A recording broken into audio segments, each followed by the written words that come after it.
This is a story from when I was in elementary school. One of our playgrounds was a place called the Shrine Park. It was just a park next to a shrine, nothing more. Although we had other places to play, we would occasionally visit the Shrine Park. One day, we were playing at the Shrine Park as usual. What was different that day was the almost complete absence of people, even though it was daytime. There was, however, an elderly lady sitting on the stone steps, observing us play. We couldn't help but steal glances in her direction. After a while, feeling a bit tired, we sat on the stone pavement, chatting away. The elderly lady approached us and said, "Although they aren't here right now, I had children around your age too." We engaged in conversation with her, and eventually, she smiled and said, "Shall I teach you an interesting game?" To be honest, we weren't particularly interested, but we decided to hear her out to be polite.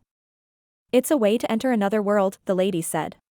We were just children, and we couldn't believe such a thing. We listened with a hint of mockery in our expressions. All you have to do is hold hands, close your eyes, and repeat a certain incantation. I thought to myself, what would she do if we actually tried it and realized it was a lie? The lady went on to explain about this other world. In that world, you will be pursued by terrifying beings.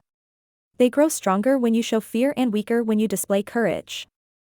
You will feel pain as if it were real, and you cannot escape like you would in a dream. To return, everyone must hold hands and keep chanting Shianuk. Initially, we were half believing, half doubting, but her story started to seem more convincing. We were torn between not wanting to go to such a scary place and the strong curiosity to try it. After some discussion, we decided to give it a shot. The lady added one more warning: you must keep your eyes closed. If even one person opens their eyes, terrible things will happen. We wondered what these terrible things could be.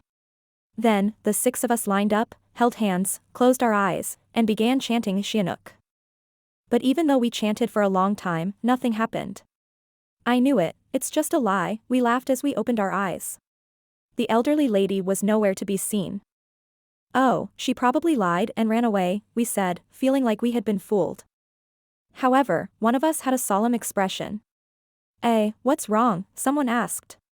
I replied, "Actually, I peeked with one eye, and the lady's face was terrifying."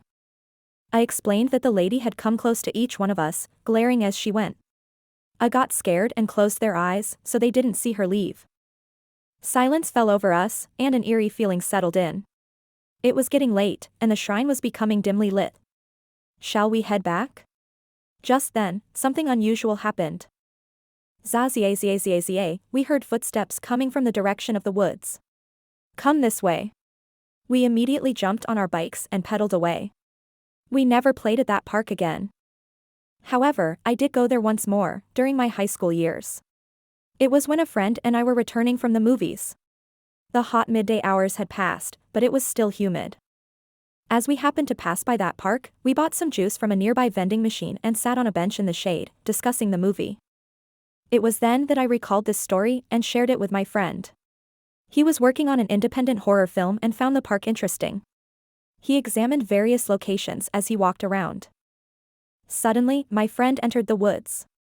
Curious, I followed. The woods provided a cool respite from the sun, and it felt pleasant. That's when I discovered something I had never noticed before, a place where about 3 Jizo statues were lined up. I gazed at them for a while. My friend, meanwhile, said, "Hey, what's up with this shrine? It gives me the creeps." I followed his gaze and saw a tree much larger than the surrounding ones. Attached to the tree were 6 straw dolls, securely fastened with nails. "Let's get out of here," my friend said. We left the shrine and headed for a busier area.